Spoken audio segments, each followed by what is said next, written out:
sur un mois de février normal, on devrait avoir entre, à Tours 52 millimètres et puis du côté de Blois 46, Romorantin 47. Et en fait, quand on regarde à l'heure actuelle, on est sur le Vendomois, on est à plus de 110 millimètres, sur Amboise, on est à plus de 110 millimètres, sur le sud de l'Indre-et-Loire, on est bien souvent à 70-80 millimètres de pluie.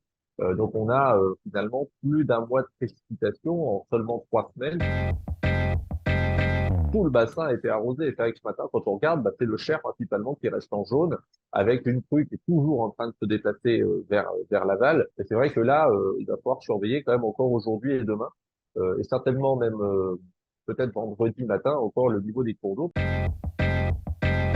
On attend, allez, on va dire entre 10 et 30 millimètres sur le Loir-et-Cher et l'Indre-et-Loire. Mais comme les sols sont saturés, que les niveaux sont déjà hauts, et même si on a déjà par endroits des phénomènes de décrue qui seront amorcés et des crues qui se déplacent, forcément, ça va remonter. Une fois vendredi passé, logiquement, on devrait rentrer dans une période qui est plus sèche. Et donc, ça devrait permettre quand même aux gros des crues de se déplacer encore une fois.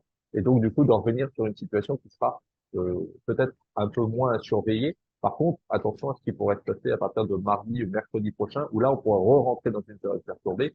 Et même si on a eu 3-4 jours d'accalmie, ça devrait réagir encore très, très libéral.